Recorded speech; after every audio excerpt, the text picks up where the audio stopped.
तो आपका स्वागत है एक और के ड्रामा एक्सप्लेन वीडियो में। आज जिस ड्रामा को हम एक्सप्लेन करने जा रहे हैं उसकी कहानी बेहद दिलचस्प है। इसमें हीरो शुरुआत में गलत लड़की से प्यार कर लेता है और यही गलती उसकी पूरी जिंदगी बर्बाद कर देती है। हालात इतने बिगड़ जाते हैं कि वह सुसाइड तक कर लेता है। लेकिन कहानी यहीं खत्म नहीं होती। इसके बाद उसका टाइम रिवर्स होता है। अब वह हर गलती को सुधारता है, सब कुछ ठीक करता है, नई गर्लफ्रेंड बनाता है और अपनी असली खुशी तलाशने की कोशिश करता है। इस ड्रामा में आपको प्यार, रोमांस और इमोशंस के साथ साथ फैमिली ड्रामा का तड़का भी भरपूर देखने को मिलेगा। तो चलिए शुरू करते हैं इस रोमांचक ड्रामा को। ड्रामा की शुरुआत में हम देखते हैं हमारा हीरो सड़क पर चलते हुए अपने दोस्त से बातें कर रहा है। उसका दोस्त पूछता है, क्या तुम सच में अपनी बीवी से तलाक लेना चाहते हो? हीरो जवाब देता है, हाँ, मैं अब उसके साथ जिंदगी नहीं बिता सकता। मेरी जिंदगी उसकी वजह से तबाह हो चुकी है और तुम अब भी मुझसे कह रहे हो कि मैं उसके साथ रहूं? तुम मेरे दोस्त कहलाने के लायक नहीं हो। तभी एक तेज रफ्तार गाड़ी आती है और हीरो को टक्कर मार देती है। वो खून से लथपथ जमीन पर गिर जाता है। इसके बाद हमें हीरो की कुछ यादें दिखाई जाती हैं, जहां वो अपनी बीवी से झगड़ रहा है और कह रहा है जो प्रॉपर्टी ली थी उसके पेपर कहाँ हैं। उसकी बीवी, जिसका नाम ग्रेश होता है, वह कहती है वो मैंने अपने छोटे भाई को दे दिए हैं। हीरो उसे कहता है उन पेपर को वापस लाओ, लेकिन वो जवाब देती है नहीं, अब उस प्रॉपर्टी पर उसका नाम लिखा जा चुका है, अब ये नहीं हो सकता। हीरो गुस्से में कहता है तो मैं ये घर ही बेच दूंगा। बीवी पलटकर कहती है नहीं, अगर तुमने ऐसा किया तो मैं तुम्हें तलाक दे दूंगी। हीरो ठंडे स्वर में कहता है चल ठीक है। और फिर हमें दिखता है कि इसके बाद ही वो बहुत शराब पीकर सड़क पर निकला होता है।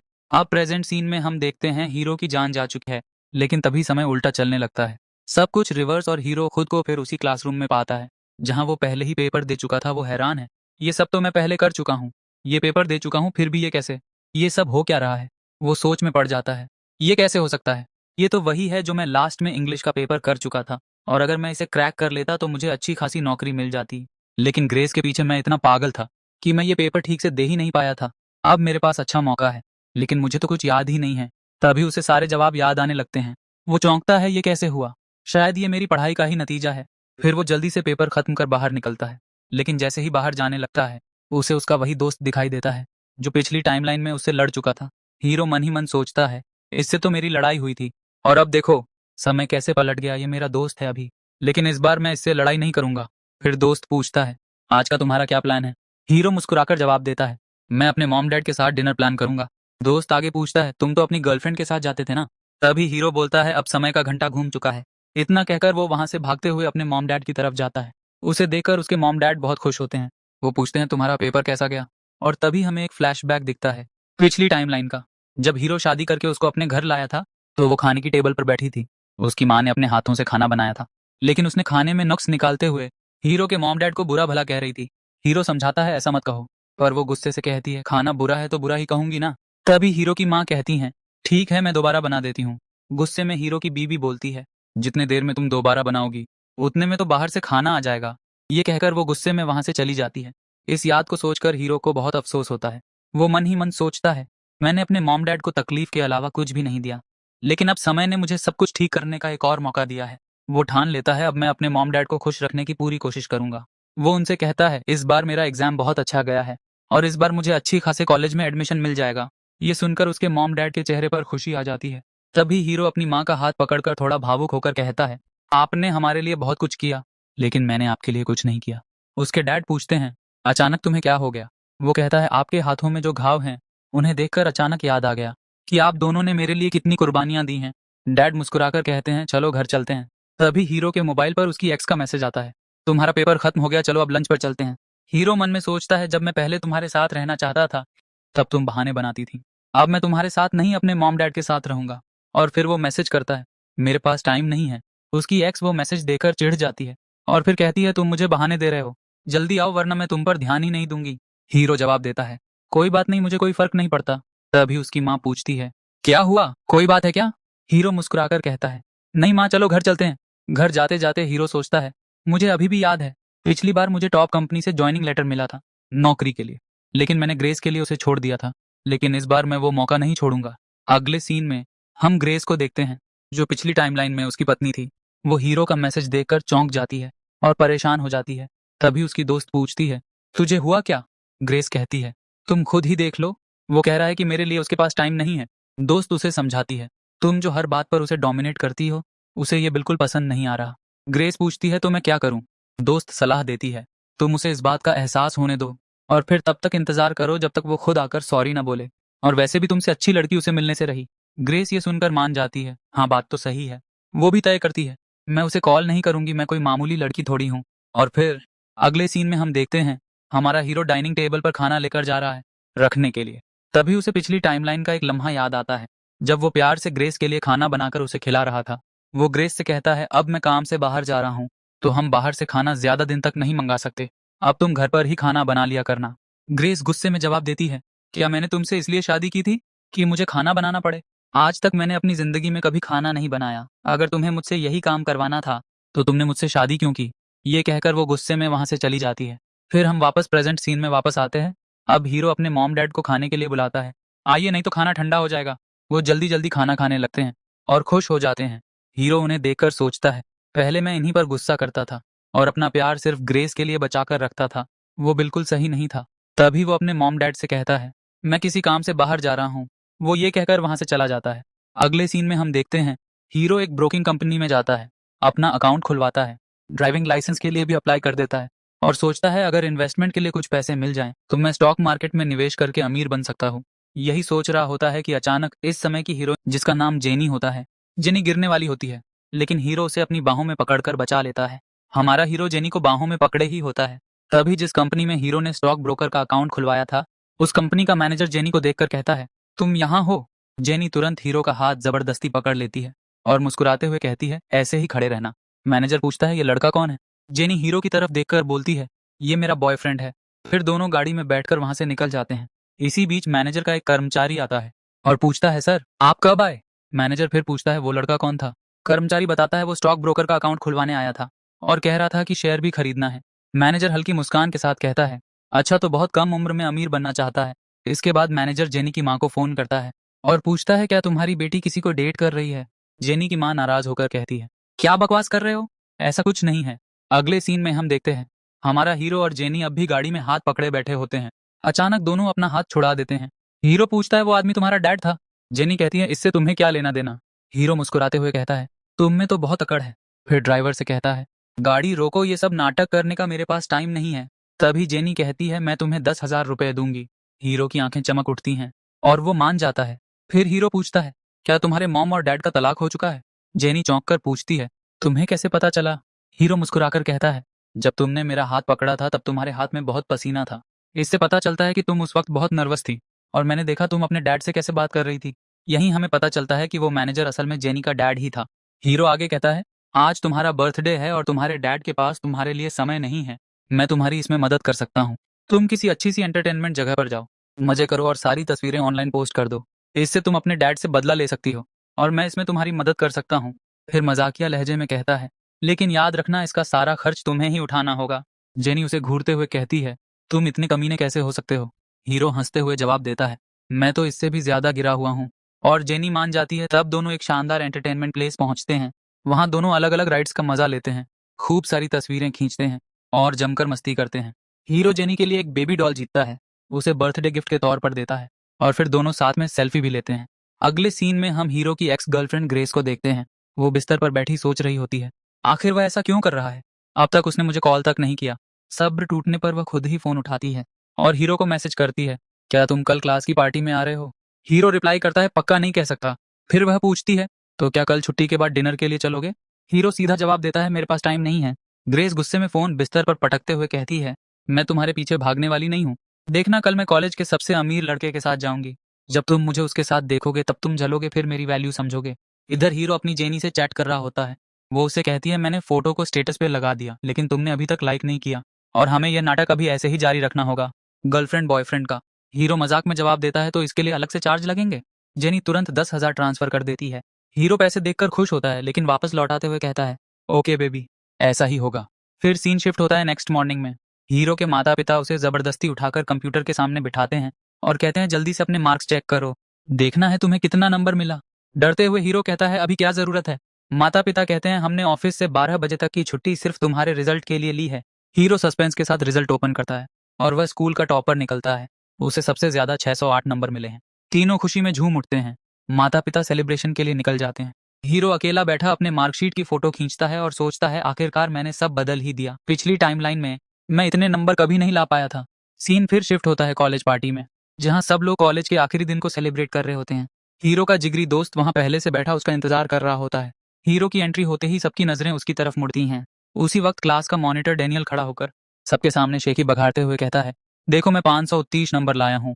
डेनियल सबके सामने कहता है, इसके लिए मेरे पापा ने शाम को पार्टी रखी है, सबको आना होगा। फिर वो हीरो की ओर देखकर कहता है, और ये तो कभी मुझसे ज्यादा नंबर ला ही नहीं सकता। वो हीरो और उसके दोस्त को जलील करता है। हीरो का दोस्त उससे धीरे से पूछता है, तेरे कितने नंबर आए? हीरो बताता है 608। दोस्त हैरान होकर खड़ा हो जाता है, क्या तू मजाक तो नहीं कर रहा? डेनियल बीच में बोल पड़ता है, क्या बकवास कर रहे हो तुम? पार्टी में हो, थोड़ा डिसिप्लिन रखो। तभी हीरो का दोस्त पलटकर कहता है, तू चुप रहे, अब तू मॉनिटर नहीं रहा। वो हीरो से प्रूफ मांगता है। हीरो उसे रिजल्ट का स्क्रीनशॉट दिखा देता है। इसी वक्त एंट्री होती है ग्रेस की। वो कॉलेज के सबसे अमीर लड़के सुयोन के साथ आती है। उन्हें देखते ही सब कानाफूसी करने लगते हैं। देखो दोनों साथ में कितने खूबसूरत लग रहे हैं। दोनों आकर बैठते हैं। सुयोन डेनियल से पूछता है, सुना है इस बार भी सबसे ज्यादा नंबर तुम्हारे ही आए? डेनियल मुस्कुराकर कहता है, तुम सबने भी मेहनत की है। सुयोन हंसकर जवाब देता है, मेरे तो 506 ही आए। सब खुश होकर उसे बधाई देते हैं। तभी ग्रेस बोलती है, मुझे 511 मिले। इस पर सब तालियां बजाते हैं। फिर सुयोन हीरो से पूछता है, और तेरे कितने आए? तभी ग्रेस की दोस्त ताना मारती है, ये तो अंग्रेजी में कमजोर है, इसके बहुत कम आए होंगे। शायद बताने में भी शर्म आ रही है। ऐसे नंबरों से तो किसी कॉलेज में एडमिशन भी नहीं मिलेगा।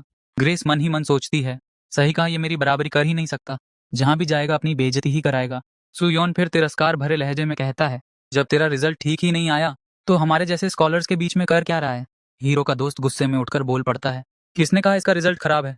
देखो इसके 608 नंबर आए हैं, तुम सबसे भी ज्यादा। इसने पूरे क्लास में टॉप किया है। सुयोन हैरान रह जाता है, ये हो ही नहीं सकता। वो झट से हीरो का फोन छीनकर देखने लगता है। तभी ग्रेस की दोस्त फिर कहती है, असंभव है, ये तो अंग्रेजी में कमजोर है, जरूर कुछ गड़बड़ है। इसी वक्त हीरो के फोन पर कॉल आता है। सुयोन मुस्कुराकर कहता है, देखो इसका स्क्रीनशॉट फेक है। और बेचारे की किस्मत देखो, क्लास इंचार्ज का फोन भी आ गया। अब इसका सच सामने आएगा। लेकिन जैसे ही वो कॉल उठाता है, क्लास इंचार्ज बधाई देते हैं, तुमने इस साल टॉप करके स्कूल का नाम रोशन किया है, इसके लिए तुम्हें स्कॉलरशिप भी मिलेगी, शाम को मुझसे मिलना। सब ये सुनकर दंग रह जाते हैं। अब सबको यकीन हो जाता है कि हीरो ने सच में टॉप किया है। सुयोन अंदर ही अंदर सोचता है, ये कैसे हो सकता है? हीरो फोन लेकर कहता है, जी सर मैं आ जाऊंगा। ग्रेस मन में सोचती है, ये कैसे हो सकता है? जिसका पास होना भी मुश्किल था वही क्लास में टॉपर बन गया। मुझसे ब्रेकअप के बाद भी ये मुझसे बेहतर कैसे हो सकता है? ग्रेस उठकर हीरो के पास जाती है और नरमी से पूछती है, सुनो ना, मुझे पता नहीं था तुम्हारा रिजल्ट इतना अच्छा आएगा। इस बार तुम कौन से कॉलेज में एडमिशन लेने वाले हो? वो उसका हाथ पकड़ती है। हीरो झटके से हाथ छुड़ाता है और बोलता है, तुम जानना ही क्यों चाहती हो? ग्रेस की दोस्त बीच में बोल पड़ती है, तुम उसके साथ ऐसा व्यवहार क्यों कर रहे हो? तुम तो उसे पसंद करते थे ना?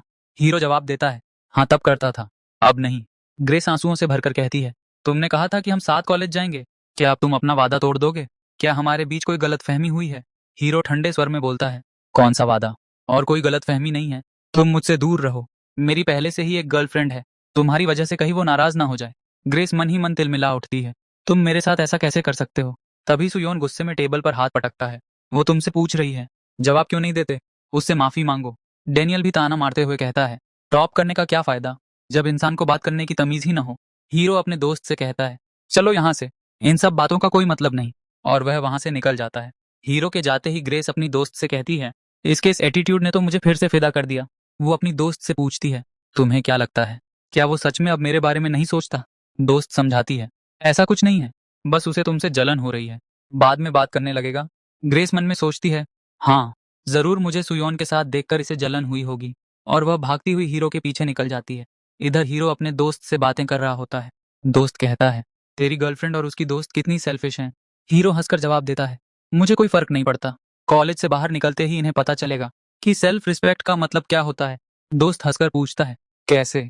हीरो मजाक में कहता है, समझदारी में तो मैं तुझसे भी आगे हूँ। तभी पीछे से ग्रेस उसे आवाज लगाती है। हीरो मन ही मन सोचता है, ये तो पीछा ही नहीं छोड़ रही।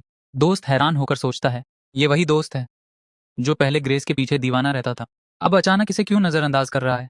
ग्रेस उसके पास आकर कहती है, हमें सुयोन तो रास्ते में मिला था, हमारे बीच ऐसा कुछ नहीं है। हीरो ठंडे लहजे में जवाब देता है, मुझे सफाई देने की जरूरत नहीं, मुझे तुम्हें कोई इंटरेस्ट नहीं। ग्रेस की दोस्त भी कहती है, ये सच बोल रही है, इनके बीच कुछ नहीं है, तुम गलत समझ रहे हो।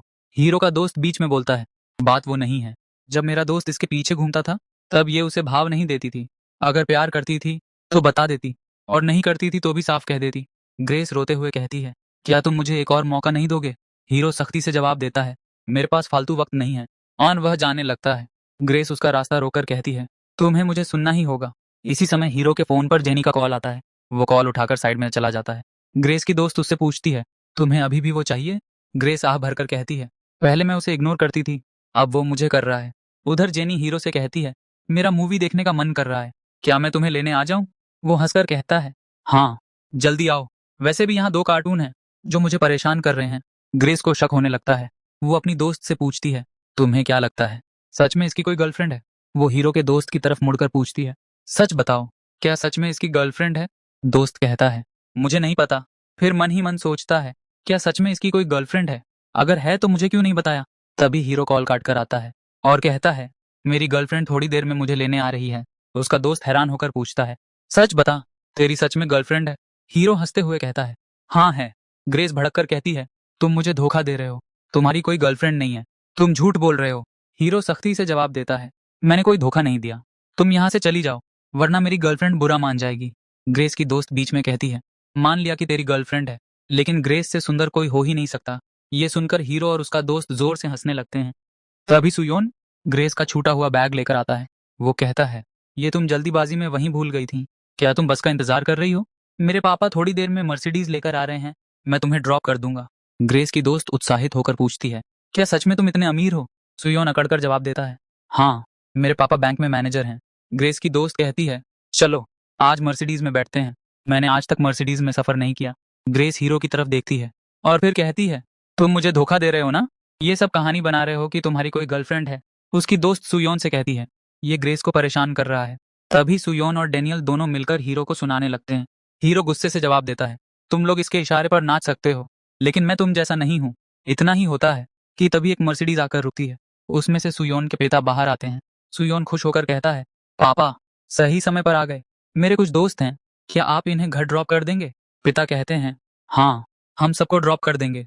वो हीरो की तरफ देखते हैं और सोचते हैं, ये तो जेनी मैडम का बॉयफ्रेंड है।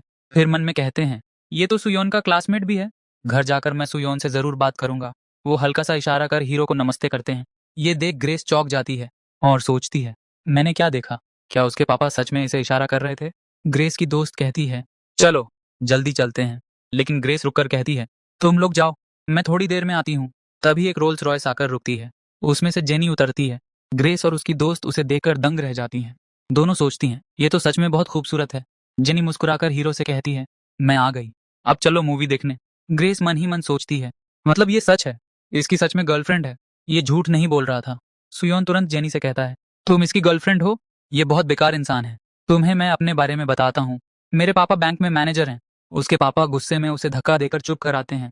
बेवकूफ, चुप रहो तुम। वो हीरो और जेनी से माफी मांगते हैं। हीरो शांत स्वर में कहता है, कोई बात नहीं, लेकिन इसे थोड़ी तमीज सिखाइए। पिता सिर झुकाकर कहते हैं, जरूर। उसके बाद हीरो जेनी का इंट्रोडक्शन अपने दोस्त से करवाता है।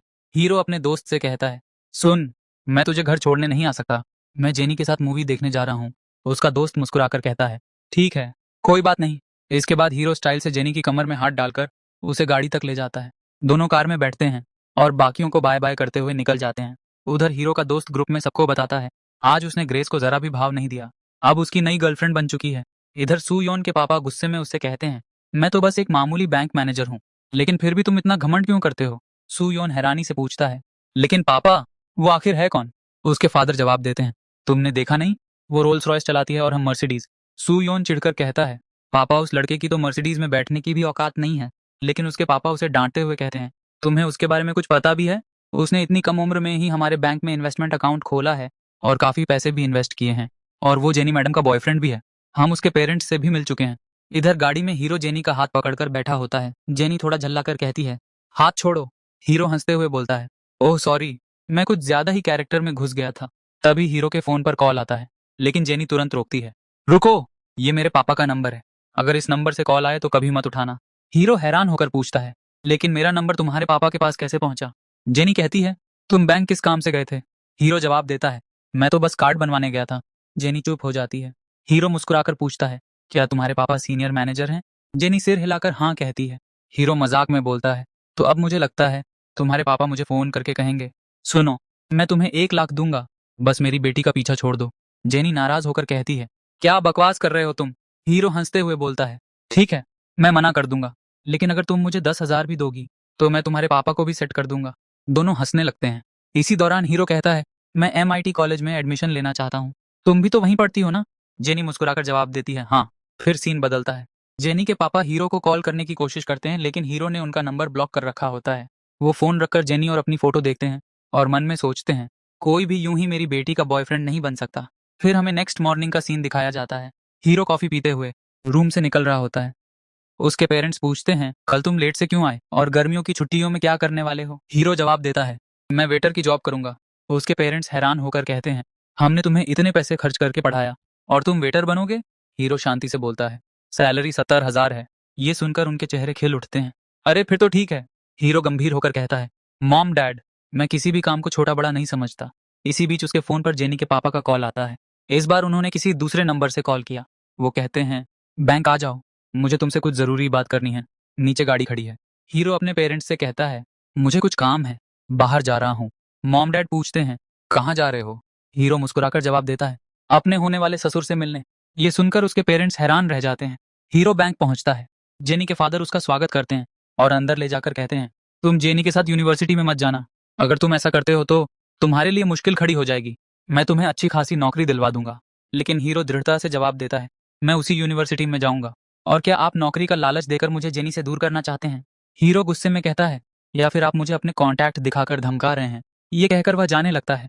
तभी जेनी के फादर चिल्लाते हैं, तुम अब हद पार कर रहे हो। हीरो शांत स्वर में जवाब देता है, मैंने कोई हद पार नहीं की, और वहां से चला जाता है। फिर जेनी के फादर मैनेजर से नाराज होकर कहते हैं, जेनी ने इसे चुनकर बहुत बड़ी बेवकूफ़ी की है। इसे तो बात करने तक की तमीज नहीं है। वह तुरंत फोन निकालकर जेनी की माँ को कॉल करते हैं। फोन पर दोनों की बहस शुरू हो जाती है। जेनी की माँ झल्लाकर कहती हैं, तुमने ही उसे उस्काया होगा, और फोन काट देती हैं। इसी बीच जेनी अपनी माँ से पूछती है, क्या मैं उससे मिलने जा सकती हूँ? माँ कहती हैं, मुझे लगता है तुम्हारे पापा ने उसे डांटकर गलत किया, हमें उससे माफी मांगनी चाहिए। मैं भी चलूंगी। जेनी कहती है, ठीक है। उसकी मॉम बोलती है, मैं अभी तैयार होकर आती हूँ। दोनों उस जगह पहुंचते हैं जहाँ हीरो वेटर का काम कर रहा होता है। हीरो जेनी को देखकर चौंक जाता है। तुम यहाँ क्या कर रही हो? वह उन्हें बैठने के लिए चेयर देता है, जूस लाता है और फिर पास बैठ जाता है। थोड़ी देर बाद हीरो जेनी से माफी मांगते हुए कहता है, मुझे तुम्हें कुछ बताना है। तुम्हारे डैडी ने मुझे बुलाया था और ऐसी बातें कहीं जिनसे मुझे बहुत बुरा लगा। जेनी शांत होकर जवाब देती है, कोई बात नहीं, मुझे फर्क नहीं पड़ता। हीरो हैरानी से पूछता है, क्यों? जेनी कहती है, क्योंकि उन्हें लगता है कि सबको उनके हिसाब से चलना चाहिए। और फिर बात को टालते हुए पूछती है, तुमने कहा था कि तुम्हें गिटार बजाना आता है, कहाँ से सीखा? हीरो जवाब देता है, मैंने खुद से सीखा, और तुम्हारे पापा से मिलने के बाद मैंने तुम्हारे लिए एक गाना लिखा है। जेनी उत्साहित होकर पूछती है, कौन सा गाना? हीरो मजाकिया अंदाज में कहता है, एक दिन मैं अमीर बन जाऊंगा। वह गिटार उठाकर स्टेज पर जाता है और बजाना शुरू करता है। सब लोग उसकी परफॉर्मेंस देखकर हैरान रह जाते हैं। वहां मौजूद लोग उसकी तारीफ करते हैं। इसके बाद जेनी की माँ हीरो से कहती हैं, जेनी के डैड की ओर से मैं माफी चाहती हूँ। हीरो विनम्रता से कहता है, कोई बात नहीं, मैं छोटा हूँ, वेटर की जॉब करता हूँ, और वो बैंक मैनेजर हैं। उनकी ऐसी सोच होना आम बात है। वैसे भी ये जॉब मैं टेम्पररी कर रहा हूँ, मुझे बहुत पैसा कमाना है। जेनी की माँ हल्की मुस्कान के साथ पूछती हैं, तो क्या तुम दहेज में विश्वास नहीं करते? और क्या पैसा इतना जरूरी है तुम्हारे लिए? हीरो जवाब देता है, तो आप बताइए, कितना दहेज लेंगी? मैं जरूर दूंगा। ये सुनकर जेनी की माँ मन ही मन सोचती हैं, इतनी कम उम्र में भी ये कितना समझदार है। अगर थोड़ा और कमा ले तो मेरी बेटी के साथ रहने लायक है। हीरो उठते हुए कहता है, मुझे चलना होगा, मैं काम पर हूँ। चलिए मैं आपको बाहर तक छोड़ देता हूँ। जाते जाते जेनी की माँ फिर से माफी मांगती हैं और कहती हैं, अगर तुम दोनों साथ रहना चाहते हो तो मुझे कोई दिक्कत नहीं। हीरो विनम्रता से जवाब देता है, धन्यवाद, मैं जेनी को हमेशा खुश रखूंगा। कार में बैठने के बाद जेनी अपनी माँ से पूछती है, आप उससे बाहर खड़े होकर क्या बात कर रही थी? माँ मुस्कुराकर कहती हैं, वह बहुत अच्छा लड़का है, लेकिन मैं चाहती हूँ कि शादी से पहले तुम अपनी हदें पार मत करना। ये सुनकर जेनी शर्मा जाती है। अगले दिन सुबह जेनी तैयार होकर हीरो से मिलने निकलती है। उसकी माँ कहती है, परसों तुम्हारा एडमिशन है, मैंने तुम्हारे पापा से कहा है कि वह तुम्हें ड्रॉप कर देंगे। जेनी तुरंत जवाब देती है, नहीं, इसकी जरूरत नहीं है। माँ मुस्कुराकर कहती हैं, ठीक है, लेकिन अपने बॉयफ्रेंड को लंच पर जरूर बुला लाना। जेनी वहां से चली जाती है। उसकी माँ तुरंत जेनी के पापा को फोन करती हैं और कहती हैं, वह नहीं चाहती कि आप उसे यूनिवर्सिटी ड्रॉप करें। पापा पूछते हैं, क्यों, क्या हुआ? वह जवाब देती हैं, शायद वह अपने बॉयफ्रेंड के साथ जाना चाहती है। दोनों के बीच फोन पर बहस होने लगती है। जेनी की माँ कहती हैं, तुम्हें तो उसके बर्थडे पर भी टाइम नहीं मिला था, और अब अचानक इतनी चिंता कर रहे हो? ये कहकर वह फोन काट देती हैं। सीन शिफ्ट होता है। जेनी के पापा एक कल्पना करते हैं जहां वह और जेनी की माँ घर में साथ बैठे होते हैं। डोरबेल बजती है। जेनी की मॉम दरवाजा खोलती हैं। सामने जेनी और हीरो खड़े होते हैं। दोनों मुस्कुराते हुए सरप्राइज देते हैं। जेनी माँ बनने वाली है, साथ ही रिपोर्ट भी दिखा देते हैं। यह सुनकर उसके फादर घबरा जाते हैं। वह कल्पना से बाहर आते हैं और सोचते हैं, नहीं, ये कभी नहीं हो सकता। उधर जेनी की मॉम किचन में डिनर तैयार कर रही होती हैं। तभी जेनी के फादर घर आ जाते हैं। वह गुस्से में पूछते हैं, जेनी कहाँ है? मॉम कहती हैं, वो अपने बॉयफ्रेंड के साथ बाहर गई है। बस यही सुनकर वह भड़क उठते हैं, तुम उसे किसी गैर मर्द के साथ ऐसे कैसे जाने दे सकती हो? दोनों में फिर से झगड़ा शुरू हो जाता है। तभी दरवाजा खुलता है और जेनी हीरो के साथ घर लौट आती है। हीरो जैसे ही उनके फादर को देखता है, घबराते हुए हेलो करता है और जेनी से कहता है, मुझे अब चलना चाहिए। लेकिन जेनी उसे रोक लेती है। जेनी की मॉम भी कहती हैं, रुको, तुम्हारे लिए खाना बनाया है। लेकिन उसके फादर गुस्से में चीखते हैं, निकलो यहाँ से। हीरो नम्रता से कहता है, कोई बात नहीं आंटी, मैं बाद में खा लूंगा। मगर जेनी और उसकी मॉम उसे रोक लेते हैं। थोड़ा हिचकिचाते हुए हीरो पूछता है, वॉशरूम किधर है? जेनी खुद उसे वहां तक ले जाती है। अगले सीन में सब डाइनिंग टेबल पर बैठे होते हैं। जेनी के फादर जेनी से कहते हैं, मैंने सब प्लान कर लिया है, परसों मैं तुम्हें यूनिवर्सिटी छोड़ने आऊंगा। जेनी साफ इनकार कर देती है, इसकी कोई जरूरत नहीं। हीरो तुरंत बोलता है, अगर तुम कहो तो मैं छोड़ दूंगा। जेनी हैरानी से पूछती है, क्या तुम सच में मुझे छोड़ सकते हो? हीरो मुस्कुराकर हाँ कह देता है। तभी जेनी की मॉम हीरो से पूछती हैं, क्या तुम्हारे पेरेंट्स भी वहां आएंगे? हीरो शांत होकर जवाब देता है, नहीं, मैं उन्हें परेशान नहीं करना चाहता। इसके बाद वह उठ खड़ा होता है। ठीक है, अब मुझे चलना चाहिए। जेनी की मॉम कहती हैं, रुको, मैं तुम्हें बाहर तक छोड़ देती हूँ। वैसे भी मुझे तुमसे कुछ बात करनी है। दोनों बाहर निकलते हैं। उधर अंदर जेनी उठने लगती है तो उसके फादर गुस्से से उसे डांटते हैं, रुको, क्या तुम ये सब जानबूझकर मुझे जलाने के लिए कर रही हो या सचमुच उस लड़के से प्यार करती हो? बाहर मॉम हीरो से धीरे धीरे बातें करती हैं, देखो, जेनी के पास बचपन से कोई दोस्त नहीं था।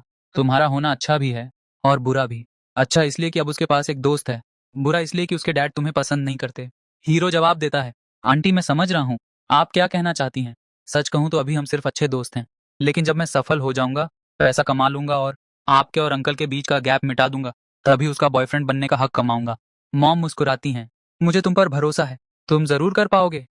अगले दिन सुबह जेनी यूनिवर्सिटी जाने के लिए तैयार हो रही है। मॉम उसे आशीर्वाद देती हैं और कहती है, ध्यान से जाना। बाहर हीरो इंतजार कर रहा होता है। मॉम कहती हैं, थोड़ा संभाल कर ले जाना।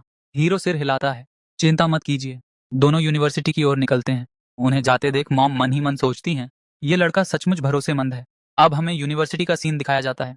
हीरो जेनी को गेट पर छोड़ते हुए पूछता है, क्या तुम चाहती हो कि मैं तुम्हें ऊपर रूम तक छोड़ दूं? लेकिन अगर ऐसा किया तो सबको लगेगा कि मैं सचमुच तुम्हारा बॉयफ्रेंड हूँ। वैसे भी अब तक तो हम ये नाटक सिर्फ तुम्हारे मॉम डैड को दिखाने के लिए कर रहे थे, लेकिन इसका एक फायदा भी है। अगर सबको लगेगा कि तुम्हारा बॉयफ्रेंड है तो कोई लड़का तुम्हें परेशान नहीं करेगा। जेनी मुस्कुराकर कहती है, ठीक है, लेकिन इसके लिए तुम्हें मेरे कुछ रूल्स मानने होंगे। जेनी हीरो से कहती है, तुम्हें बस मेरे बॉयफ्रेंड का रोल करना है। जब तक मैं कुछ न कहूँ तुम चुप रहोगे, मेरे मैसेज का जवाब तुरंत दोगे और वीकेंड पर हमेशा मेरे लिए अवेलेबल रहोगे। हीरो हंसते हुए कहता है, पहली दो शर्तों में दिक्कत नहीं, लेकिन मैसेज का तुरंत जवाब देना मुश्किल हो सकता है और वीकेंड में हमेशा फ्री रहना, ये थोड़ा ज्यादा नहीं हो गया मैडम? फिर भी वह मान जाता है। दोनों ऊपर जाते हैं। जेनी अपने रूम का दरवाजा खटखटाती है। तभी अंदर से एक लड़की बाहर आती है। हीरो को देखते ही दरवाजा जोर से बंद कर देती है और बाकी रूममेट से कहती है, जल्दी से टी शर्ट पहन लो, हैंडसम लड़का आया है। दरवाजा खुलता है। हीरो सबको हेलो कहता है और जेनी से बोलता है, चलो मैं तुम्हारा बेड ठीक करने में मदद कर देता हूँ। वह बाकी लड़कियों से भी कहता है, अगर चाहो तो मैं तुम्हारी भी मदद कर दूं। तभी एक रूममेट हंसकर जेनी से कहती है, हमने हमेशा बच्चों को पेरेंट्स के साथ कॉलेज आते देखा है। तुम कितनी किस्मत वाली हो जो तुम्हारा बॉयफ्रेंड तुम्हें ड्रॉप करने आया है। हीरो जेनी का सामान निकालते हुए वही डॉल देख लेता है जो उसने जीतकर उसे गिफ्ट की थी। वह पूछता है, इसे तुम यहाँ क्यों लाई? जेनी झूठा बहाना बनाती है, शायद माँ ने गलती से रख दिया होगा। हीरो डॉल को बिस्तर पर रखता है और कहता है, चलो अब खाना खाने चलते हैं। दोनों रूममेट्स को बाय कहकर बाहर निकल जाते हैं। उनके जाते ही एक लड़की जोर से चिल्लाती है, काश मेरा भी ऐसा हैंडसम बॉयफ्रेंड होता। उसकी दोस्त तुरंत उसका मुंह दबा देती है, धीरे बोल, वो सुन लेंगे। अगले सीन में हम देखते हैं, खाना खाने के बाद हीरो जेनी को समझाता है, तुम्हारी रूममेट्स तो ठीक हैं, लेकिन बाकी लोगों से थोड़ा संभल कर रहना। इस दुनिया के सारे लड़के मेरे जैसे अच्छे नहीं होते। अब जाओ अपनी क्लास में। जेनी मुस्कुराकर उसे बाय बोलती है और चली जाती है। हीरो बाहर खड़ा सोचता है, शेयर मार्केट से लाखों कमाए हैं, अब यहाँ भी कुछ ना कुछ अपने दम पर कर ही लूंगा। सीन बदलता है। क्लासरूम में मॉनिटर सिलेक्शन हो रहा होता है। हीरो अपना इंट्रोडक्शन देता है और बताता है कि अगर वह मॉनिटर बना तो सबके लिए क्या करेगा। इसके बाद वह कॉलेज कैंपस में एक फ्रूट शॉप खरीद लेता है। फिर सीन शिफ्ट होता है कैंटीन की तरफ। हीरो और उसका नया दोस्त खाना खा रहे होते हैं। उसका दोस्त पास बैठी खूबसूरत लड़की को देख रहा होता है जिसका नाम इसाबेल होता है। दोस्त तारीफ करता है, कितनी सुंदर है। हीरो हंसकर कहता है, कितनी भी सुंदर हो, मेरी गर्लफ्रेंड से ज्यादा नहीं है। तभी इसाबेल की नजर हीरो पर पड़ती है। उसकी दोस्त कहती है, क्या देख रही है? वो जूनियर है। इसाबेल मुस्कुराती है। हाँ, लेकिन हैंडसम भी तो है। वैसे भी लड़कियां जूनियर्स पर पागल हो जाती हैं। उसकी दोस्त कहती है, अगर तूने उसे प्रपोज नहीं किया तो मैं कर दूंगी। कुछ देर बाद एक लड़की हीरो के पास आती है और उसका नंबर मांगती है। हीरो अपनी गर्लफ्रेंड की फोटो दिखाकर कहता है, सॉरी मेरे पास पहले से ही गर्लफ्रेंड है। सीन शिफ्ट होता है जेनी की मॉम पर। वह जेनी को मैसेज करती हैं, क्या तुम्हारा बॉयफ्रेंड तुमसे मिलने आता है? बात होती है या नहीं उससे? जेनी रिप्लाई करती है, अभी बिजी हूँ, बाद में बात करती हूँ। मॉम सोच में पड़ जाती हैं, कहीं ये लड़का किसी और लड़की को तो पसंद नहीं करता? फिर सोचती है, लेकिन वो तो जेनी को डेट कर रहा है ना। उधर हीरो अपने दोस्तों के साथ दुकान की स्ट्रैटेजी बना रहा होता है। वह कहता है, एक ग्रुप बनाते हैं, जो भी हमारी दुकान से खरीदे उसकी फोटो ग्रुप में डाले। जितने लाइक्स मिलेंगे उतना परसेंट उसे डिस्काउंट मिलेगा। एक दोस्त हीरो से पूछता है, क्या तुम पहले बिजनेस कर चुके हो? हीरो हंसकर कहता है, नहीं। फिर हमें नेक्स्ट मॉर्निंग का सीन दिखाया जाता है। सुबह होते ही हीरो की फल की दुकान पर ग्राहकों की भीड़ लगी हुई है। तभी दुकान के सामने से इसाबेल गुजरती है। उसे देखते ही हीरो का वही ठरकी दोस्त फुसफुसाकर कहता है, वाह, आज तो और भी ज्यादा खूबसूरत लग रही है। हीरो भी इसाबेल को देख लेता है और बिना देर किए उसके पास जाकर कहता है, इसाबेल, मैं चाहता हूं कि तुम्हें हमारे ग्रुप में ऐड कर दूं। इसाबेल थोड़ी देर रुककर सोचती है, फिर मुस्कुराकर मान जाती है और ग्रुप में जुड़ जाती है। यह सब देखकर हीरो का दोस्त मन ही मन हैरान हो जाता है। ये ऐसा क्यों कर रहा है? इसकी तो पहले से गर्लफ्रेंड है। फिर हीरो इसाबेल से कहता है, क्या आप हमारी दुकान का थोड़ा प्रमोशन कर सकती हैं? आखिर आप सीनियर हैं, जूनियर के लिए इतना तो कर ही सकती हैं। इसाबेल हल्की कहती है, इसके बदले मुझे क्या मिलेगा? हीरो जवाब देता है, आपको 2 किलो एप्पल गिफ्ट में मिलेंगे। वह तुरंत एप्पल मंगवाकर उसके हाथ में थमा देता है। इसाबेल हंसते हुए वहां से चली जाती है। कुछ देर बाद हीरो देखता है कि इसाबेल ने वाकई उसकी दुकान का फोटो सोशल मीडिया पर पोस्ट कर दिया है। तभी उसका दोस्त आकर मजाक में कहता है, यार तुम तो बदलते जा रहे हो, कहीं मुझे भूल तो नहीं जाओगे? हीरो हंसकर जवाब देता है, टेंशन मत ले, मैं तुझे भी अमीर बना दूंगा। सीन शिफ्ट ग्रेस और उसकी दोस्त की ओर। ग्रेस अपनी दोस्त के साथ बैठी है। तभी एक लड़का आकर उसे प्रपोज कर देता है। ग्रेस साफ इनकार कर देती है, ये कहते हुए कि मैं अभी किसी को डेट करने में इंटरेस्टेड नहीं हूँ। लेकिन अंदर ही अंदर सोचती है, यहाँ तो 30,000 लड़के हैं, क्या इनमें से कोई भी उससे बेहतर नहीं है? उसकी दोस्त उसे उदास देख पूछती है, क्या हुआ? ग्रेस हल्की आवाज में कहती है, मुझे उसकी याद आ रही है। दोस्त उसे दिलासा देती है, परेशान मत हो, तुझे उससे भी बेहतर कोई जरूर मिलेगा। ग्रेस कहती है, वैसे तूने देखा था ना, इस बार उसके मार्क्स कितने अच्छे आए थे, वो जरूर सक्सेस होगा। लेकिन उसकी दोस्त तुरंत टोक देती है, सिर्फ अच्छे नंबर आने से क्या होता है? उसकी असली पहचान ही क्या है? वो आगे बढ़ ही नहीं पाएगा।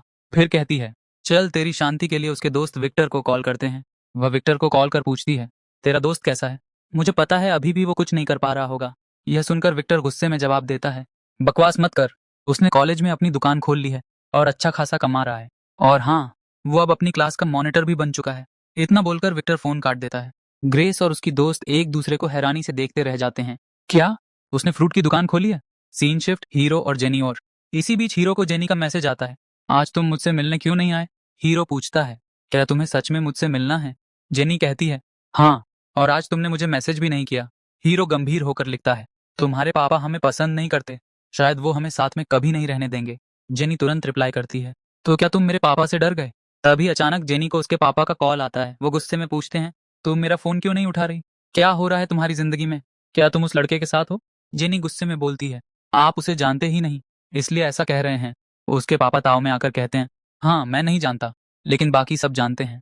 आने दो उसे घर पर, मैं उसके सामने उसके मुंह पर पैसे फेंक कर तुम्हें उससे दूर कर दूंगा। सीन शिफ्ट होता है। जेनी अपनी रूम पार्टनर के साथ बैठी होती है।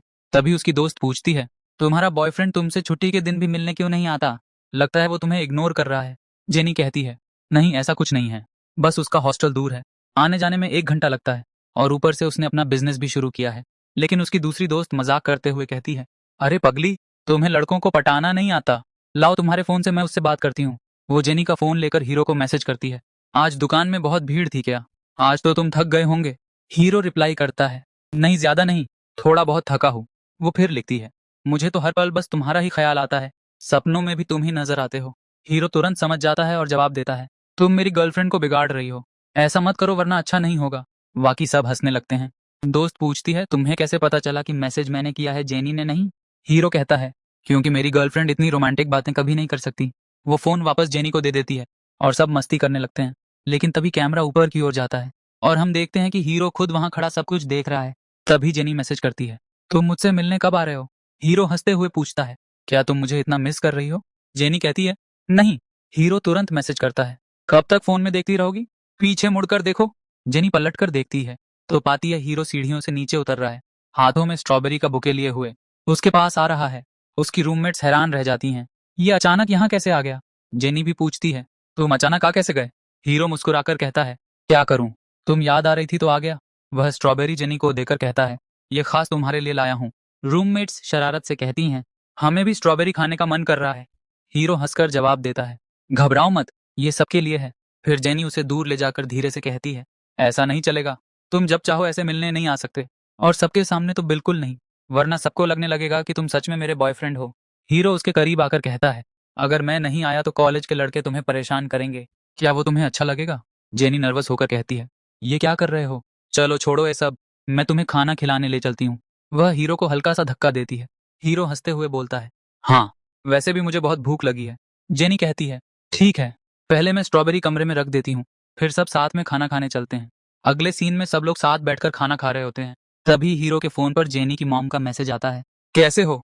हीरो जेनी के साथ अपनी एक सेल्फी खींचकर भेजता है और लिखता है, बहुत अच्छे हैं। जेनी की मॉम मुस्कुराकर जवाब देती हैं और कहती हैं, तुम्हारा स्कूल तो बहुत दूर है, किसी अच्छे होटल में रुक जाना, और घूमने का मन हो तो घूम आना, लेकिन जेनी की क्लास मिस नहीं होनी चाहिए।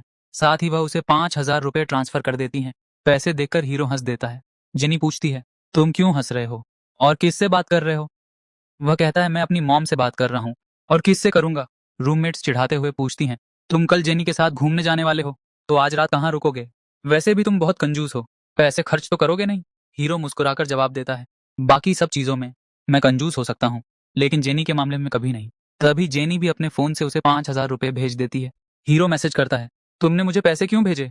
जेनी वही लाइन दोहराती है जो उसकी माँ ने कही थी, किसी अच्छे होटल में रुक जाना। हीरो मन ही मन सोचता है, सच में माँ बेटी दोनों एक जैसी ही हैं। दोनों ने वही बात कही और उतने ही पैसे भी भेजे। उसी वक्त सोफिया का एक दोस्त वहां आता है। वह हीरो को देखकर पूछता है, ये कौन है? इसे तो मैंने कभी कॉलेज में नहीं देखा। सोफिया बताती है, ये जेनी का बॉयफ्रेंड है। लड़का जलते हुए कहता है, तो तुम दोनों सच में डेट कर रहे हो? लेकिन मैं नहीं मानता, एक बड़े घर की लड़की और छोटे घर का लड़का, ये कैसे मुमकिन है? हीरो शांति से जवाब देता है, जेनी की मॉम हमें बहुत पसंद करती हैं। वह सबूत में स्क्रीनशॉट दिखाता है और कहता है, देख लो, उन्होंने मुझे खुद पैसे भेजे थे ताकि मैं अच्छे होटल में रुक सकूं। जेनी चौंक कर पूछती है, तो तुम मेरी मॉम से बात कर रहे थे? लेकिन तुमने कहा था कि अपनी मॉम से बात कर रहे हो। हीरो मजाक में कहता है, जो तुम्हारा है वही मेरा है। सोफिया का दोस्त फिर ताना मारता है, अब हम बड़े हो गए हैं, हमें खुद पैसे कमाने चाहिए, कब तक पेरेंट्स के पैसों पर निर्भर रहोगे? हीरो हल्की मुस्कान के साथ अपना फोन निकालता है और दुकान की पेमेंट मशीन का साउंड बॉक्स ऑन कर देता है। फोन पर लगातार पेमेंट नोटिफिकेशन आने लगते हैं। हीरो हंसते हुए कहता है, मैंने तो फ्रूट की दुकान खोली है, लोग ऑनलाइन पेमेंट करते हैं, इसलिए मुझे परिवार से पैसे लेने की जरूरत नहीं। ये सुनकर सोफिया का दोस्त जल भुनकर रह जाता है और गुस्से में कहता है, मुझे ये खाना नहीं खाना, और फिर अपने साथी को जबरदस्ती खींचकर लेकर वहां से चला जाता है। उसका दोस्त चीखता रह जाता है, मुझे तो खाना खाने दो, लेकिन वो उसे भी उठा ले जाता है। सोफिया हंसते हुए कहती है, तुमने अच्छा सबक सिखाया उसे, बेचारा कितना शर्मिंदा हो गया। जेनी की रूममेट्स उत्सुकता से पूछती हैं, क्या तुम्हारी दुकान सच में इतनी अच्छी चल रही है? हीरो मुस्कुराकर कहता है, हाँ, दुकान बहुत अच्छा फायदा दे रही है। मन ही मन वह सोचता है, अब तक लगभग 1 करोड़ रुपए कमा लिए हैं, अब मैं और ज्यादा पैसे शेयर मार्केट में निवेश कर पाऊंगा। जेनी कहती है, कोई बात नहीं, अब तुम बिजी हो जाओगे तो रोज मिलने की जरूरत नहीं। हीरो तुरंत कहता है, नहीं, मैं मैनेज कर लूंगा। वैसे भी मुझे जल्दी से जल्दी इतना पैसा कमाना है कि तुम्हारे पापा की आंखों में देखकर तुमसे शादी की बात कर सकूं। इसके बाद वह जेनी को बाय कहकर चला जाता है। हीरो के जाते ही जेनी अपनी रूममेट से पूछती है, तुमने बताया था अगर वह कार से आएगा तो 40 मिनट से ज्यादा नहीं लगेगा, तो एक लग्जरी कार खरीदने में कितना पैसा लगेगा? उसकी दोस्त जवाब देती है, लग्जरी कारें महंगी होती हैं तो थोड़ा ज्यादा पैसा लगेगा, लेकिन तुम क्यों पूछ रही हो? जेनी बात टाल देती है, नहीं कुछ नहीं, ऐसे ही। फिर मन में सोचती है, अगर वह कार से आएगा तो उसका भी टाइम बचेगा और मेरा भी। अगले सीन में हीरो जेनी को उसकी माँ के पास छुट्टियों में छोड़ने आता है। जेनी की मॉम कहती हैं, चलो शॉपिंग के लिए चलते हैं।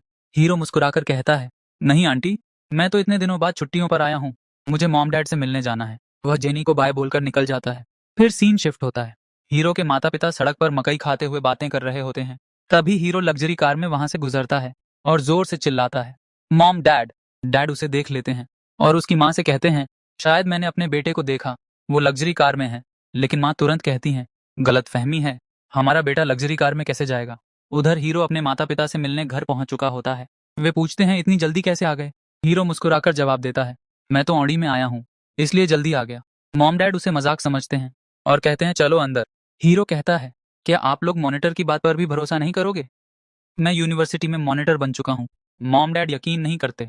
तब वह फोन में प्रूफ दिखाता है। मॉम की नज़र उसके फ़ोन पर जाती है और वह पूछती है, ये नया फ़ोन कब लिया? हीरो कहता है, ये तो गर्लफ्रेंड ने गिफ्ट किया है। ये सुनकर दोनों चौंक जाते हैं। वे पूछते हैं, सच में? तुमने गर्लफ्रेंड बनाई है? उसके बारे में बताओ। हीरो गर्व से कहता है, हाँ, हम दोनों एक दूसरे से बहुत प्यार करते हैं। उसके पापा बैंक मैनेजर हैं और उसकी मॉम एक कंपनी चलाती हैं। पापा गुस्से में कहते हैं, तू हमेशा बकवास करता है। अगर तू बैंक मैनेजर की बेटी को गर्लफ्रेंड बना लेगा तो मैं तुझे पापा कहूंगा। हीरो हिल जाता है और कहता है, पापा ऐसी बातें मत करो। मॉम कहती हैं, चलो उसकी फोटो दिखाओ। हीरो कहता है, फोटो भेज दी मैंने आपको। वे फोटो देखकर चौंकते हैं और कहती है, लड़की तो बहुत खूबसूरत है, लेकिन उसने तुम्हें कैसे पसंद कर लिया? तुम तो इसके लायक भी नहीं हो। हीरो नाराज होकर कहता है, मॉम मजाक करना बंद करो, मैं जा रहा हूँ। जेनी की मॉम ने मुझे खाने पर बुलाया है। अगले सीन में हम देखते हैं कि जेनी की माँ किचन में खाना बना रही होती है। तभी हीरो वहां पहुंचता है। जेनी की माँ मुस्कुराते हुए कहती हैं, जेनी कमरे में है, तुम जाकर उससे बात करो। मैं खाना बनाकर तुम दोनों को बुला लूंगी। हीरो कमरे की तरफ बढ़ता है। कमरे में दाखिल होते ही वह चारों तरफ देखता है और कहता है, वाह, तुमने तो कमरा बहुत खूबसूरती से सजाया है। और जेनी से कहता है, मुझे लगता है तुम्हारी मॉम मुझे बहुत पसंद करने लगी हैं। वह मजाक में आगे कहता है, कहीं तुम्हारी मम्मी ने मुझे दामाद तो नहीं मान लिया? दोनों हंसने और मस्ती करने लगते हैं। उधर बाहर फिर से घर की घंटी बजती है।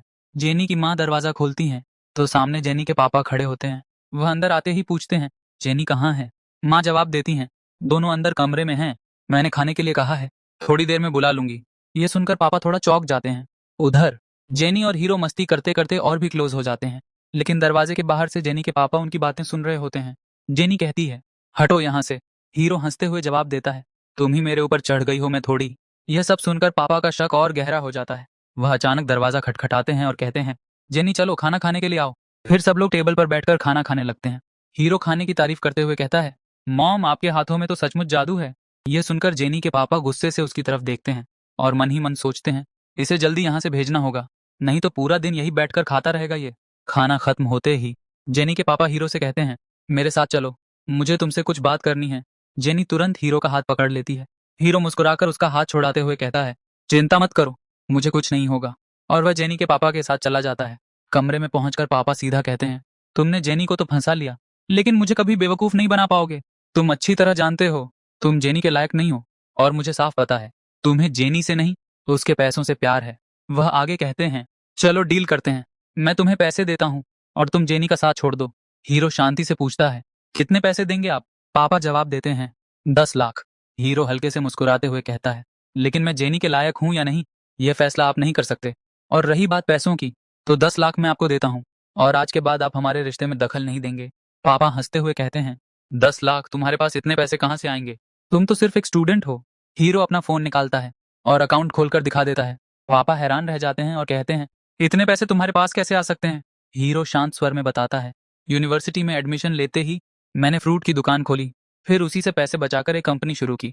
कंपनी से जो प्रॉफिट हुआ उसे शेयर मार्केट में इन्वेस्ट कर दिया, वहीं से मुझे बड़ा मुनाफा मिला। पापा मन ही मन सोचते हैं, इतनी छोटी उम्र में यह लड़का दुकान भी चला चुका है, कंपनी भी, और स्टॉक्स में भी इन्वेस्ट करता है। तभी हीरो आगे कहता है, मैं आपके लिए एक ऑफर लाया हूँ। क्या अगर मैं अगले 1 साल में 100 करोड़ रुपए कमा लूँ तो आपको मेरी हर बात माननी पड़ेगी, लेकिन अगर मैं ऐसा नहीं कर पाया तो जैसा आप कहेंगे वैसा मैं करूंगा। पापा गंभीर होकर पूछते हैं, तुम चाहते क्या हो? हीरो गहरी नजरों से देखता है और कहता है, यह मैं बाद में बताऊंगा। फिर हीरो वहां से चला जाता है। तभी जेनी की माँ जेनी के पापा के पास आकर पूछती हैं, तुमने उसे ऐसा क्या कह दिया कि वह यहाँ से चला गया? कहीं तुमने कुछ गलत तो नहीं बोला या उसे नाराज तो नहीं कर दिया? पापा का चेहरा अब थोड़ा बदल जाता है। वह गंभीर स्वर में कहते हैं, तुम्हें पता है उसने सिर्फ 6 महीने में 10 लाख रुपए कमा लिए हैं, यह वाकई काबिले तारीफ है। माँ मुस्कुराते हुए कहती हैं, तो क्या अब भी तुम्हें दिक्कत है अगर दोनों एक दूसरे को डेट कर रहे हैं तो? मुझे तो पहले से ही पता था कि वह काबिल लड़का है। पापा हल्के से सिर हिलाते हैं और कहते हैं, मैं ये नहीं कह रहा कि वह टैलेंटेड नहीं है, लेकिन इतना टैलेंटेड लड़का क्या तुम्हें नहीं लगता कि इसके पीछे और भी लड़कियां होंगी? क्या यह जेनी के साथ हमेशा वफादार रह पाएगा? मैं शक नहीं कर रहा, लेकिन हाँ, मुझे जेनी की परवाह है। माँ कहती हैं, बात तो सही है, इतना अच्छा और काबिल लड़का, इस पर और भी लड़कियां मोहित तो होंगी ही, हमें इस बारे में सोचना होगा। पापा गहरी सांस लेते हैं और कहते हैं, जेनी कहाँ है? मैं उससे बात करता हूँ। वह जेनी के पास जाते हैं। पापा उसे देखते हुए कहते हैं, आज के बाद मैं तुम्हारे और तुम्हारे बॉयफ्रेंड के बीच कभी भी दखल नहीं दूंगा, चाहे मैं जैसा भी हूँ, लेकिन हूँ तो तुम्हारा पिता। अगर तुम्हें कभी कोई दिक्कत हो तो मुझे फोन कर लेना, मुझे तुम्हारी फिक्र रहती है। अब तक जो हुआ उसे भूल जाओ। चलो इस साल हम सब मिलकर एक नई शुरुआत करते हैं। यह सुनकर जेनी की आंखों में खुशी के आंसू झलकने लगते हैं। तभी हम देखते हैं कि हीरो कहीं गया ही नहीं था, वह यहीं पर खड़ा होता है। वह मुस्कुराकर जेनी को छेड़ते हुए कहता है, मैंने तो तुम्हें पहले ही कहा था, सब ठीक हो जाएगा। और पता है तुम्हारे पापा ने मुझसे क्या कहा? उन्होंने बोला, अब तुम दोनों गर्लफ्रेंड बॉयफ्रेंड रह सकते हो। जेनी हंसते हुए कहती है, ऐसा नहीं हो सकता, मैं तुम्हारी गर्लफ्रेंड नहीं हूँ। हीरो शरारती अंदाज में जवाब देता है, अब तो बहुत देर हो चुकी। तुम्हारे मम्मी पापा, मेरे मम्मी पापा, सबको पता चल चुका है कि हम दोनों एक दूसरे को डेट कर रहे हैं। अब अगर तुम मना भी कर दो तो भी कोई फर्क नहीं पड़ेगा। जेनी होंठ दबाकर कहती है, मुझे कोई फर्क नहीं पड़ता। हीरो धीरे से उसके और करीब आकर पूछता है, सच में तुम्हें फर्क नहीं पड़ता? वह उसकी आंखों में देखते हुए कहता है, सुनो, अगर कभी जिंदगी में तुम उदास हो जाओ तो तुरंत मुझे फोन कर लेना। जेनी हैरान होकर पूछती है, ऐसा क्यों? हीरो मुस्कुराकर जवाब देता है, क्योंकि मैं झट से तुम्हारे पास आ जाऊंगा और तुम्हारी उदासी दूर कर दूंगा। जेनी चिढ़ते हुए पूछती है, अगर कोई और लड़की उदास हुई तो क्या उसे भी तुम ऐसे ही मनाओगे? हीरो तुरंत हाथ जोड़ते हुए कहता है, नहीं नहीं, सिर्फ तुम्हें।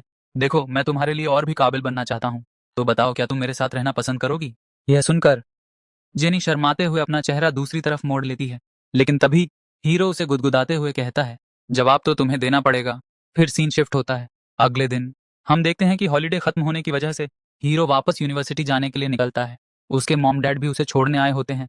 वह उन्हें बाय बोलते हुए कहता है, मैं आप दोनों के लिए गिफ्ट लेकर आया था, जो रूम में रखा है। उसके बाद वह वहां से चला जाता है। फिर सीन शिफ्ट होता है। मॉम डैड गिफ्ट खोलकर देखते हैं और खुश हो जाते हैं। सीन फिर बदलता है और यूनिवर्सिटी दिखती है। यहाँ हमारा हीरो अपने दोस्त से बात कर रहा होता है। हीरो कहता है, मुझे कॉलेज में ऑटोमेटिक वेंडिंग मशीन लगवानी है। दोस्त हैरानी से कहता है, यह तो बहुत महंगी भी होगी और इन्वेस्टमेंट भी ज्यादा लगेगी, लेकिन आइडिया अच्छा है। तभी हीरो जवाब देता है, इन्वेस्टमेंट ज्यादा लगेगी तो रिटर्न भी तो ज्यादा मिलेगा। दोस्त कहता है, इसके लिए तो हमें कॉलेज के डायरेक्टर हैंगरी से बात करनी पड़ेगी। तभी हमें दिखाया जाता है कि इसाबेल डायरेक्टर के साथ रास्ते में टहलते हुए उनसे बातें कर रही होती है। हीरो उसे देखकर तुरंत उसे मैसेज करता है। वह पूछता है, डायरेक्टर क्या तुम्हारे जानकार हैं? इसाबेल रिप्लाई करती है, तुम्हें यह सब क्यों जानना है? हीरो लिखता है, क्या हम कल कैंटीन में मिल सकते हैं? मुझे तुमसे कुछ बात करनी है। फिर सीन शिफ्ट होता है। कैंटीन में इसाबेल अपने दोस्त के साथ बैठकर खाना खा रही होती है। हीरो वहां आता है और सामने बैठ जाता है। वह कहता है, मुझे तुमसे कुछ जरूरी बात करनी है। इसाबेल मना करते हुए कहती है, खाना खाते वक्त बात नहीं करते। हीरो मुस्कुराकर कहता है, ठीक है, खाना खाने के बाद बात कर लेंगे। तभी कॉलेज के दो लड़के एक दूसरे से कहते हैं, ये आजकल कुछ ज्यादा ही उड़ रहा है, लेकिन मुझे पता है इसाबेल इसे भाव नहीं देगी। उसी वक्त कॉलेज की एक लड़की कहती है, तुम्हें पता नहीं, यह बहुत फेमस लड़का है और यह तो कॉलेज की सबसे खूबसूरत लड़की को डेट कर रहा है। फिर सीन शिफ्ट होता है। दोनों रास्ते में साथ चलते हुए बात कर रहे होते हैं। हीरो कहता है, मुझे कॉलेज में वेंडिंग मशीन लगवानी है, इसमें तुम्हारी मदद चाहिए। क्या तुम मेरी डायरेक्टर से बात करवा सकती हो? इसाबेल मुस्कुराकर कहती है, मेरी एक कंडीशन है, अगर मैं तुम्हें उनसे मिलवाऊं तो मुझे तुम्हारी कंपनी में इन्वेस्ट करने का मौका मिलना चाहिए। हीरो पूछता है, तुम्हारे पास इन्वेस्टमेंट के लिए पैसे हैं? इसाबेल कहती है, अगर मैं 1 करोड़ इन्वेस्ट करूं तो मुझे कितने % शेयर मिलेंगे? हीरो कहता है, 25% शेयर मिलेंगे तुम्हें। इसाबेल तुरंत मान जाती है। हीरो कहता है, ठीक है, तुम्हें 25% शेयर मिल जाएंगे, दोनों डील कर लेते हैं। इसाबेल कहती है, ठीक है, मैं तुम्हें कल डायरेक्टर से मिलवाती हूँ। इसके बाद हीरो वहां से चला जाता है। सीन शिफ्ट होता है। अगले दिन हम देखते हैं कि डायरेक्टर अपनी वाइफ के साथ बैठे होते हैं। तभी इसाबेल वहां हीरो को लेकर पहुंचती है। डायरेक्टर की वाइफ पूछती है, क्या यह तुम्हारा बॉयफ्रेंड है? इसाबेल हड़बड़ाकर कहती है, नहीं, यह मेरा दोस्त है और यह अंकल से कुछ पूछना चाहता है। हीरो उन्हें ऑटोमेटिक वेंडिंग मशीन के बारे में बारीकी से सब कुछ समझाता है। डायरेक्टर सुनकर कहते हैं, आइडिया तो अच्छा है, लेकिन यह इतना आसान नहीं है जितना तुम सोच रहे हो। तभी इसाबेल फोर्स करते हुए कहती है, एक बार मौका देकर देखिए, यह मेरा दोस्त है। डायरेक्टर उसे अलग ले जाकर पूछते हैं, क्या यह सच में तुम्हारा सिर्फ दोस्त है या फिर तुम्हारा बॉयफ्रेंड? इसाबेल कहती है, नहीं, यह मेरा सच में दोस्त ही है, बॉयफ्रेंड नहीं। डायरेक्टर गंभीर होकर कहते हैं, क्योंकि दोस्त के लिए तुम इतना सब नहीं कर सकती। इसाबेल धीरे से जवाब देती है, हम दोस्त के साथ ही बिजनेस पार्टनर भी है। फिर इसाबेल उनसे पूछती हैं, ये बिजनेस सक्सेसफुल होगा? डायरेक्टर कहते हैं, इसने कम उम्र में ही बहुत कुछ अचीव कर लिया है, ये बिजनेस प्रॉफिटेबल तो है, चलो मैं उससे बात करता हूँ। तभी वह हीरो से कहता है, हाँ, इसमें मैं तुम्हारी मदद कर सकता हूँ, मैं अपने सीनियर से बात कर लूंगा इसके बारे में, लेकिन याद रखना, मैं तुम्हारी मदद सिर्फ इसाबेल की वजह से कर रहा हूँ। तभी हीरो बोलता है, अंकल आप बिल्कुल बेफिक्र रहिए, मैं आगे चलकर इसाबेल को बहुत प्रॉफिट करवाऊंगा। फिर अगले सीन में हम देखते हैं, इसाबेल उसे छोड़ने आई होती है। तभी इसाबेल उसे बताती है, मैं कंपनी की फाइनेंशियल हेड बन सकती हूँ, क्योंकि मैंने पिछले साल फाइनेंस में टॉप किया था। हीरो यह सुनकर खुश हो जाता है और कहता है, यह तो और भी अच्छी बात है। सीन शिफ्ट होता है अगले दिन। इसाबेल हीरो का इंतजार कर रही होती है कॉन्ट्रैक्ट साइन के लिए। हीरो थोड़ी देर से आता है। फिर अंदर दोनों जाकर कॉन्ट्रैक्ट साइन कर रहे होते हैं। तभी हीरो की एक्स गर्लफ्रेंड यानी ग्रेस और उसकी दोस्त आती हैं। ग्रेस की दोस्त इसाबेल को हीरो की गर्लफ्रेंड समझ लेती है और वह ग्रेस से कहती है, देखो इसकी तो पहले से एक गर्लफ्रेंड है, फिर भी इस कॉलेज की सबसे खूबसूरत लड़की के साथ घूम रहा है, एक साथ दो दो को डेट कर रहा है। फिर ग्रेस मन में सोचती है, यह यूनिवर्सिटी में अपनी क्लास का मॉनिटर बन चुका है, फ्रूट की दुकान भी खोल ली है। तभी ग्रेस अपनी दोस्त से कहती है, मैं इस कॉलेज में इसी के लिए आई हूँ, ताकि मैं फिर से उससे पैचअप कर सकूं। उसकी दोस्त हैरान होकर कहती है, क्या इसकी तो दो दो गर्लफ्रेंड हैं, फिर भी तू उसके पास जाना चाहती है? ग्रेस कहती है, मेरे रहते हुए उसकी एक भी गर्लफ्रेंड नहीं रहेगी, मैं कुछ खतरनाक करने वाली हूँ। उधर इसाबेल कॉन्ट्रैक्ट साइन करते वक्त हीरो से पूछती है, मैंने तुम्हें 10 लाख दे दिए हैं, लेकिन मैं 25% शेयर की मालिक हूँ। अगर मैं पैसे निकालना चाहूँ तो क्या तुम्हारे पास इतने पैसे होंगे कि तुम मुझे लौटा सको? हीरो अपना बैंक अकाउंट दिखाता है और कहता है, तुम घबराओ मत, मैं तुम्हारे सारे पैसे लौटा दूंगा। तभी इसाबेल पूछती है, तुम तो एक मामूली परिवार से आते हो, फिर इतने पैसे तुम्हारे पास कैसे आए? हीरो बताता है, मैं फाइनेंस का स्टूडेंट हूँ, एक बार मेरे पास कैपिटल आ जाए तो उसे मल्टीप्लाई करना मेरा काम है। तभी इसाबेल कहती है, मुझे भी तुम्हारे साथ और पैसे कमाने हैं। हीरो उसे कॉन्ट्रैक्ट दिखाकर बोलता है, क्या हम पैसे साथ में नहीं कमा रहे हैं? इसाबेल कहती है, इसके अलावा भी मुझे और पैसे कमाने हैं। हीरो कहता है, ठीक है। फिर सीन शिफ्ट होता है। हीरो अपनी फ्रूट की दुकान पर खड़ा होता है। तभी उसका दोस्त बताता है, हमारी ऑटोमेटिक वेंडिंग मशीन बहुत अच्छा प्रॉफिट कर रही है।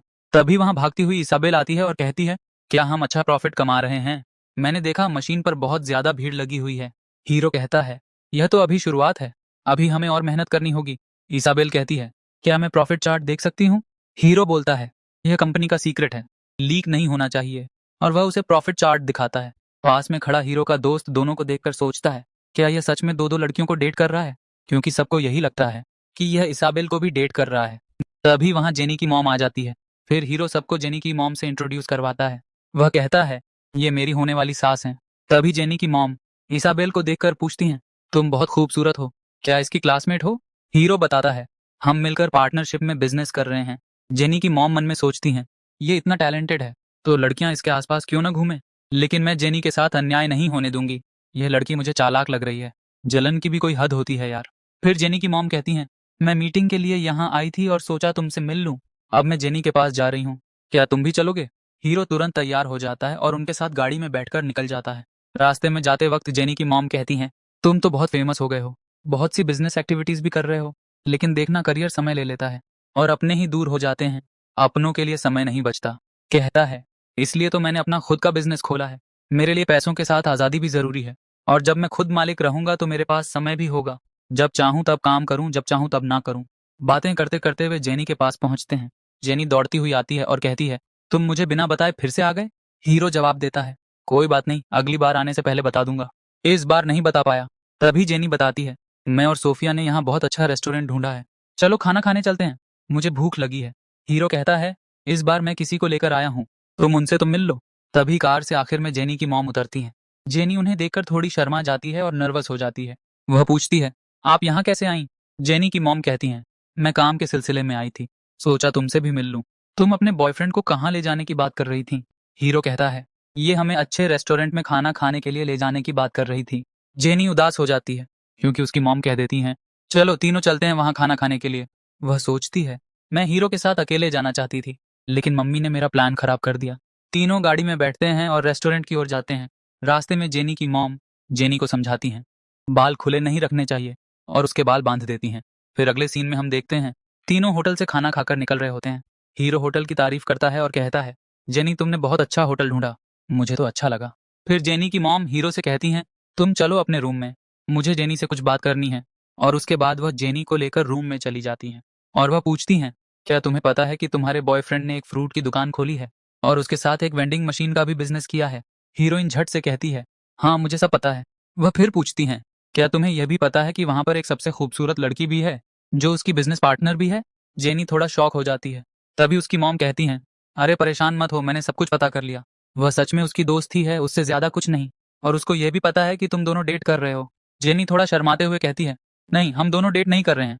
तभी उसकी मॉम थोड़ा मजाक में कहती हैं, लेकिन उसने तो सबसे बोल दिया है कि वो तुम्हारा बॉयफ्रेंड है, और उसने अपने फोन की स्क्रीन पर तुम्हारी फोटो भी वॉलपेपर पर लगा रखी है। तभी जेनी बोलती है, मैंने उसे परमिशन नहीं दी, फिर भी उसने सबको बता दिया। फिर जेनी की मॉम समझाती हैं, प्यार और रिश्ते चाहे कोई भी हो, सबसे अच्छा व्यवहार करना चाहिए, दोस्त हो प्यार हो कोई भी। जेनी कहती है, ठीक है, और वहां से चली जाती है। अपने रूम में जाकर वह सोचती है, क्या उसने सचमुच में सबसे बोल दिया कि मैं उसकी गर्लफ्रेंड हूँ? नाटक करते करते लग रहा है दोनों सच में प्यार में पड़ने लगे। तभी वह हीरो को मैसेज करती है, दरवाजा खोलो। हीरो के दरवाजा खोलते ही वह झट से अंदर घुस जाती है। आक्रोश में वह पूछती है, क्या तुमने सबको बता दिया कि मैं तुम्हारी गर्लफ्रेंड हूँ? तुमने सबको ऐसा क्यों कहा?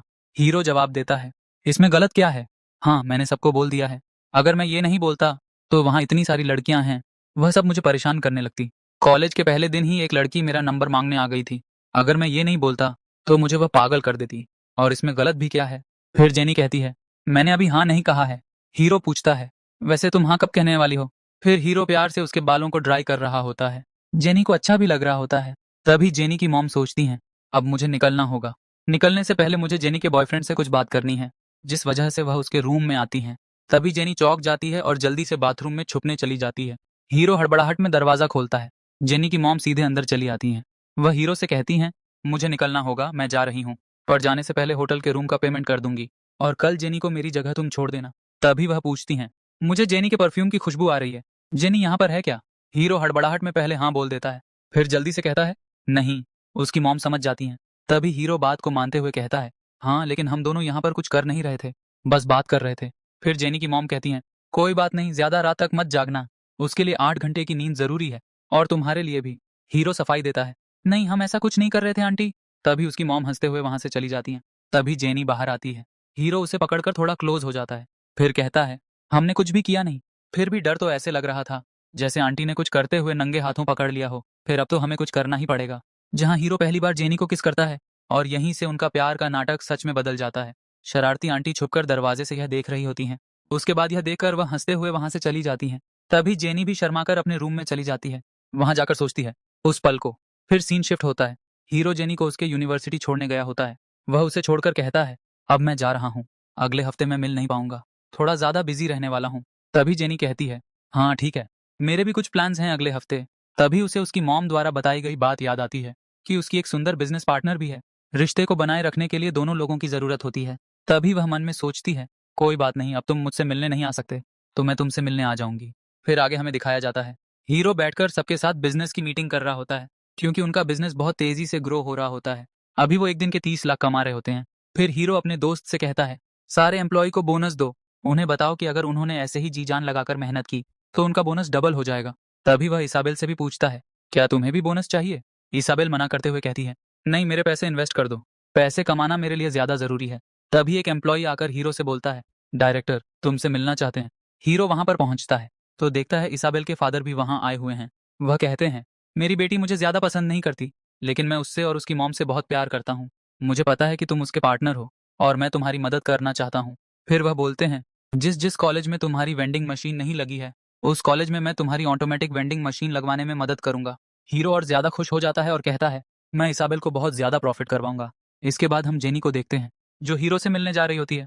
तभी वह बस स्टैंड पर रुककर सोचती है, मैं उसके पास कैसे जा पाऊंगी? मुझे तो बस का भी नहीं पता है कि कौन सी बस उधर जाएगी। मैं अकेली उसके पास पहुंच भी पाऊंगी या नहीं। तभी वहां पर एक भिखारी आता है, जिसे देखकर जेनी डर जाती है और वह भिखारी जेनी का पीछा करने लगता है। वह वहां से भागती है। भागते वक्त उसका पैर फिसलता है और वह गिर जाती है। फिर रोते हुए हीरो को फोन करती है और कहती है, मैं बस स्टैंड पर अकेली हूँ और मुझे बहुत डर लग रहा है। हीरो कहता है, वही रुको, मैं अभी आ रहा हूँ। फिर वह वहां पहुंचता है। तभी रोते हुए जेनी उसके गले लगकर कहती है, मैं तो तुम्हें सरप्राइज देने के लिए तुम्हारे पास आ रही थी, लेकिन मुझे बस ही नहीं मिली और ऊपर से वो भिखारी आकर मुझे परेशान करने लगा था, तो मैं डर गई थी। हीरो समझाता है, कोई दिक्कत नहीं, मैं आ गया हूँ, अब सब ठीक हो जाएगा। फिर वह उसे अपने रूम ले जाकर उसे फ्रेश होने के लिए बोलता है। जेनी नहाने जाती है। नहाते वक्त सोचती है, यहाँ तो एक ही रूम है, क्या हम एक ही रूम में दोनों लोग रुकेंगे? वो नहा कर आती है। हीरो उसके बाल सुखाता है। बालों को सुखाते वक्त वह देखता है उसने सॉक्स नहीं पहने हैं। फिर उसे सॉक्स पहनाता है। हीरो सॉक्स पहनाते वक्त उसकी ओर एकटक देखे जा रहा था। तभी जेनी पूछ लेती है, तुम ऐसे क्यों देख रहे हो? हीरो बोलता है, तुम हो ही इतनी खूबसूरत, तुम्हें देखते रहने से दिल ही नहीं भरता, मुझे तो तुम्हें किस करने का भी मन कर रहा है। तभी जेनी शर्म से उसके हाथ से सॉक्स छीन कर कहती है, रहने दो, मैं खुद ही पहन लूंगी। हीरो बोलता है, ठीक है, मैं अभी हॉस्टल जाकर चेंज करके आता हूँ और तुम्हारे लिए खाना भी ले आऊंगा। कोई भी अजनबी आए तो दरवाजा मत खोलना, जब मैं मैसेज करूंगा तभी खोलना। तभी वह उसके थोड़े करीब आकर पूछता है, तुम्हें पता है ना मैं तुम्हें पसंद करता हूँ? और वह उससे पूछता है, क्या तुम भी मुझे पसंद करती हो? तभी जेनी भी उसे प्रपोज कर देती है। फिर सीन शिफ्ट होता है। दोनों यूनिवर्सिटी में घूम रहे होते हैं। कुछ लड़के देखकर कहते हैं, देखो ये तो इसाबेल से भी खूबसूरत है। तभी जेनी हीरो से पूछती है, ज्यादा खूबसूरत इसाबेल है या मैं? वो कहता है, तुम ही सबसे ज्यादा खूबसूरत हो। और जेनी से मजाक में बोलता है, तुम्हें इसाबेल से जलन हो रही है क्या? फिर वह उसे समझाता है, हम दोनों सिर्फ पार्टनर हैं, इसके अलावा और कुछ नहीं। और चलो, तुम्हें लगता है तो मैं आज सबको बता ही देता हूँ कि तुम मेरी गर्लफ्रेंड हो। वह उसे अपनी कंपनी की ओर लेकर निकल जाता है। तभी हीरो का नया दोस्त पुराने दोस्त से पूछता है, क्या सच में इसकी गर्लफ्रेंड इसाबेल से भी खूबसूरत है? तुझे पता है क्या कि दोनों में से ज्यादा खूबसूरत कौन है? पुराना दोस्त कहता है, दोनों ही खूबसूरत हैं। तभी हीरो वहां पर जेनी को ले जाकर कहता है, हेलो गाइस, मैं आप सबको मिलवाना चाहता हूँ अपनी गर्लफ्रेंड जेनी से। फिर वह सारे स्टाफ को जेनी से इंट्रोड्यूस करता है। तभी अपने दोस्त से पूछता है, इसाबेल यहाँ पर नहीं दिख रही, वह कहीं गई है क्या? दोस्त बताता है, अभी वो बाहर गई है। हीरो बोलता है, ठीक है, मैं जेनी को इसाबेल से मिलवाकर आता हूँ। तभी हम देखते हैं इसाबेल से ग्रेस मिलने आई होती है। ग्रेस को लगता है कि हीरो इसाबेल को भी डेट कर रहा है। इसाबेल पूछती है, तुमने मुझे इतना अर्जेंट क्यों बुलाया, क्या बात करनी है? फिर ग्रेस शुरू हो जाती है। ग्रेस हीरो की चुगली करने लगती है। वह कहती है, उसने मुझसे बिना ब्रेकअप किए दूसरी गर्लफ्रेंड बना ली, और तुम्हारे साथ साथ वह किसी और को भी डेट कर रहा है। तुम कहो तो मैं उसे नंगे हाथों पकड़वा सकती हूँ। वह अच्छा लड़का नहीं है। तुम इतनी खूबसूरत लड़की हो, उसके जाल में कैसे फंस सकती हो?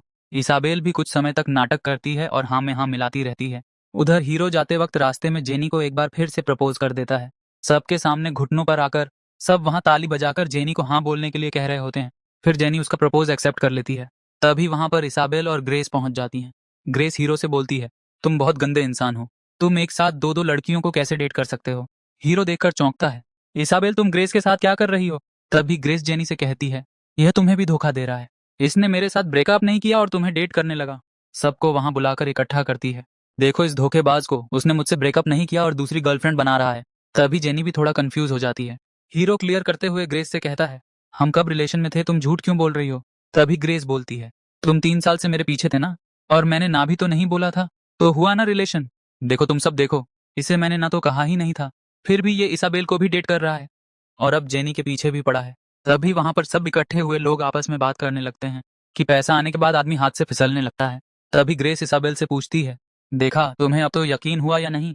तभी इसाबेल कहती है, इसकी एक गर्लफ्रेंड है, यह मुझे पहले से ही पता था। और तुमसे किसने कह दिया कि मैं इसे डेट कर रही हूँ? हम तो सिर्फ बिजनेस पार्टनर हैं। आखिर तुम उसे बदनाम क्यों करना चाह रही हो? अब तो बेचारी ग्रेस भी कंफ्यूज हो जाती है। वह कहती है, क्या तुम इसकी गर्लफ्रेंड नहीं हो? इसाबेल गुस्से से कहती है, तुम्हें किसने कह दिया कि मैं इसकी गर्लफ्रेंड हूँ? इसकी गर्लफ्रेंड तो जेनी है जो इसके साथ में है। फिर हीरो सबको क्लियर करते हुए बताता है, जेनी मेरी गर्लफ्रेंड है। और फिर जेनी को इसाबेल से इंट्रोड्यूस भी करवा देता है। तभी सारे वहां खड़े लोग ग्रेस को क्रिटिसाइज करते हुए कहते हैं, हम तो इसकी बातों में आ गए थे, यह झूठी खबरें फैला रही है, ये तो एक अच्छे लड़के को बदनाम करना चाहती है। लेकिन ग्रेस तो मानने के लिए तैयार ही नहीं है। वह अभी भी साबित करने पर लगी है कि हीरो ने उसे धोखा दिया है। वह कहती है, यह 3 साल तक मेरे पीछे भागता रहा, और अब इसमें अचानक से गर्लफ्रेंड बना ली। ये धोखा नहीं तो क्या है, कोई समझाओ यार इसे। खैर छोड़ो, यह तो ड्रामा है, होता रहता है। फिर ग्रेस हीरो से कहती है, मुझे पता है तुम अभी भी मुझसे प्यार करते हो, हम नई शुरुआत कर सकते हैं, तुम जो बोलोगे मैं वह करने के लिए तैयार हूँ। हीरो कहता है, सच में मैं जो बोलूंगा वह तुम करने के लिए तैयार हो? ग्रेस को लगता है अब सब ठीक हो गया, वह जल्दी से कहती, हाँ हाँ बिल्कुल। तभी हीरो गुस्से से कहता है, मेरी जिंदगी से दूर चली जाओ और दोबारा कभी मेरे सामने मत आना। तभी ग्रेस गुस्से में कहती है, तुम मेरे साथ ऐसा कैसे कर सकते हो, मैं तुम्हारी गर्लफ्रेंड हूँ। तभी हीरो ग्रेस के सामने ही जेनी को किस करता है, ये साबित करने के लिए कि सिर्फ वही उसकी गर्लफ्रेंड है। तभी वहां खड़े सब लोग कहते हैं, जब वो खुद ही बोल रहा है कि इसकी गर्लफ्रेंड जेनी है, तो यह लड़की इसे फंसाना चाहती है, या फिर इसे पता चला कि यह अमीर बन गया है तो आ गई इसे फंसाने के लिए। तभी ग्रेस चिढ़ते हुए हीरो से बोलती है, तुमने सिर्फ एक फ्रूट की दुकान ही खोली है, फिर भी इतना घमंड, मैं तुमसे अच्छा बंदा ढूंढ सकती हूँ। तभी इसाबेल ग्रेस से कहती है, इसने सिर्फ फ्रूट की दुकान ही नहीं बल्कि एक कंपनी भी खोल ली है, और उसकी एक दिन की कमाई 30 लाख है। यह सुनकर ग्रेस के होश उड़ जाते हैं। हीरो फिर क्लियर करता है, मैं सिर्फ जेनी से प्यार करता हूँ और उसी से शादी करूंगा। तभी वहां मीडिया वाले आ जाते हैं हीरो का इंटरव्यू लेने, क्योंकि अब हीरो का टॉप 10 यूथ आइकॉन में नाम दर्ज हो गया है। लेकिन हीरो उन्हें मना करते हुए कहता है, आज मैं अपनी गर्लफ्रेंड के साथ घूमने जा रहा हूँ। वह उन्हें विजिटिंग कार्ड देता है और कहता है, कल आप मेरे ऑफिस आ जाइएगा। उसके बाद हीरो जेनी के साथ वहां से चला जाता है। तभी ग्रेस मन में सोचती है, टॉप 10 यूथ आइकॉन में आ गया, करोड़ों में एक है ये, मेरे से ब्रेकअप के बाद इतना अमीर कैसे बन गया? जब मेरे साथ था तब तो मामूली आदमी था। तब जाकर उसे अपने किए पर पछतावा होता है। उधर हीरो के फादर जिस कंपनी में काम करते हैं, अचानक वहां सब लोग उन्हें रिस्पेक्ट देने लगे। उनके बॉस भी आकर उन्हें इज्जत देने लगे। वह कंफ्यूज है कि ऐसा क्यों हो रहा है। तभी वह एक एम्प्लॉय से पूछते हैं, आखिर में हुआ क्या है? फिर वो एम्प्लॉय उन्हें दिखाता है कि आपका बेटा तो टॉप 10 यूथ आइकॉन में आ चुका है। उसकी फोटो पेपर में छपी है। यह देखकर उनके फादर खुश हो जाते हैं। वह तुरंत उसकी मॉम को फोन कर बताते हैं। उधर जेनी के फादर भी ये न्यूज़ देख रहे होते हैं। वह जेनी की मॉम को फोन करके बताते हैं, क्या तुम्हें पता है कि जेनी का बॉयफ्रेंड टॉप 10 यूथ आइकॉन में आ चुका है? जेनी की मॉम बोलती हैं, वह टॉप 10 में हो या 1 में, मुझे कोई फर्क नहीं पड़ता। मुझे बस इतना पता है कि जेनी उसे पसंद करती है। वो फोन काटकर तुरंत हीरो के पास फोन करती हैं और पूछती हैं, जब तुम छुट्टियों में इस बार घर आओगे तो मुझे अपने पेरेंट्स से मिलाना। उनसे तुम्हारी और जेनी के रिश्ते के बारे में बात करनी है। तुम और जेनी बहुत दिनों से डेट कर रहे हो। हीरो बोलता है, जी जरूर। मैंने तो जेनी की फोटो अपने पेरेंट्स को भेज भी दी है। तभी जेनी पूछती है, उन्हें मैं कैसी लगी? हीरो सस्पेंस क्रिएट करते हुए कहता है, तुम उन्हें बहुत पसंद आई। फिर सीन शिफ्ट होता है। हमें दिखाया जाता है हीरो जेनी को लेकर अपने घर आया होता है, अपने मॉम और डैड से मिलवाने। हीरो की मॉम जेनी की तारीफ करते हुए कहती हैं, यह तो फोटो से भी ज्यादा सामने से खूबसूरत लगती है। वह जेनी से पूछती है, तुम्हारे पेरेंट्स नहीं आए क्या तुम्हारे साथ? तभी हीरो कहता है, जेनी के मॉम डैड को आने में थोड़ा देर होगी। तभी हीरो की मॉम जेनी से मजाक में कहती हैं, तुम्हें मेरे बेटे में ऐसा क्या पसंद आ गया जो तुम इससे प्यार करने लगी? तुम तो इतनी खूबसूरत हो। तभी हीरो कहता है, मॉम कम से कम अब तो मेरी बेइज्जती मत कीजिए। मैं टॉप 10 बिजनेसमैन में से एक हूँ। तभी उसकी मॉम कहती हैं, तू बिजनेसमैन होगा घर के बाहर, घर में तो मेरा प्यारा बेटा ही है। तभी हम देखते हैं जेनी की मॉम और जेनी के डैडी आज पहली बार एक दूसरे के साथ पति पत्नी के रूप में आए हैं। उन्हें ऐसे देखकर जेनी थोड़ा शॉक में होती है। तभी जेनी के फादर हीरो की तरफ देखते हुए पलकों को पलकाते हैं, जैसे मानो कि कह रहे हो कि काम हो गया। तभी हमें एक फ्लैशबैक में सीन दिखाया जाता है जिसमें हीरो जेनी के डैड से मिलकर अपना बैंक बैलेंस दिखा रहा होता है और पूछ रहा होता है, क्या आपको शर्त याद है जो हमने लगाई थी? तभी हीरो से वह पूछते हैं, ठीक है मैं हार मान गया, तो बताओ मुझे क्या करना होगा? तभी हीरो बोलता है, मैं चाहता हूँ कि आप और आंटी दोनों फिर से शादी कर लें। एंड वह उन्हें एक बुक देता है जो रिलेशनशिप के बारे में होती है। फिर हम प्रेजेंट सीन में वापस आते हैं। हीरो जेनी के मॉम और डैड को अपने मॉम और डैड से इंट्रोड्यूस करवाता है। दोनों वहीं पर खड़े खड़े शादी की बात भी कर लेते हैं। ड्रामा में ऐसे ही होता है। फिर जेनी अपने मॉम डैड के साथ हीरो को बाय बोलकर वहां से चली जाती है। तभी हीरो के फादर पूछते हैं, उनके पास बहुत महंगी कार है, आखिर में यह करते क्या है? तभी हीरो उन्हें बताता है, मैंने बताया था ना कि जेनी के फादर बैंक मैनेजर हैं और उसकी मॉम कंपनी चलाती हैं। तभी हीरो की मॉम कहती हैं, उनके पास गाड़ी है और वह कंपनी चलाते हैं और बैंक में मैनेजर हैं, तो इसकी वजह से तुम किसी के आगे झुकना मत। तभी हीरो कहता है, हम झुकेंगे क्यों? हम किसी से कम हैं क्या? और वह छुटकी बजाता है। फिर आती है मर्सिडीज। हीरो कहता है, मैं हूं दुनिया का टॉप 10 यूथ आइकॉन। गाड़ी को देखकर उसके फादर बहुत खुश होते हैं। हीरो दोनों को बिठाकर घुमाने के लिए निकल जाता है। अब एक फैमिली की हैप्पीनेस तो देख ली। फिर सीन शिफ्ट होता है जेनी की फैमिली की ओर। वे अभी रास्ते में जा ही रहे होते हैं। जेनी मॉम और डैड को देखते हुए सोचती हैं, इतने दिनों बाद आज प्यार से बातें कर रहे हैं। तभी जेनी की मॉम जेनी से कहती हैं, तुम ऐसे हमें देखकर क्या सोच रही हो? इन्होंने अपनी गलती मान ली तो मैंने भी इन्हें माफ कर दिया। अब हमारे बीच सब ठीक हो चुका है और हमने दोबारा शादी भी कर ली। फिर से सीन शिफ्ट होता है। साल के लास्ट दिन सारा परिवार बैठकर एक साथ डिनर कर रहा होता है, पार्टी कर रहा होता है और न्यू ईयर भी होने वाला होता है। काउंटडाउन के साथ न्यू ईयर शुरू होता है। सब लोग जश्न मनाते हैं और खाना खाते हैं। फिर हम देखते हैं जेनी हीरो को पकड़कर रूम में ले जा रही होती है क्योंकि उसने बहुत ज्यादा पी ली होती है। वह उसे बिस्तर पर सुलाती है और उसके ऊपर चढ़कर पूछती है, क्या हम दोनों हमेशा एक साथ रहेंगे? हीरो कहता है, बिल्कुल हमेशा हम दोनों एक साथ रहेंगे। फिर दोनों अपनी जिंदगी को खुशहाल बनाने के लिए एक कदम आगे बढ़ते हैं और इस ड्रामा की यहीं पर हैप्पी एंडिंग हो जाती है। तो वीडियो आपको कैसी लगी कमेंट करके जरूर बताना। नेक्स्ट ड्रामा कौन सा एक्सप्लेन करना है यह भी जरूर बताएं और इस ड्रामा में आपको क्या अच्छा लगा वह भी कमेंट करके जरूर शेयर करें। तो चलिए मिलते हैं अगले वीडियो में।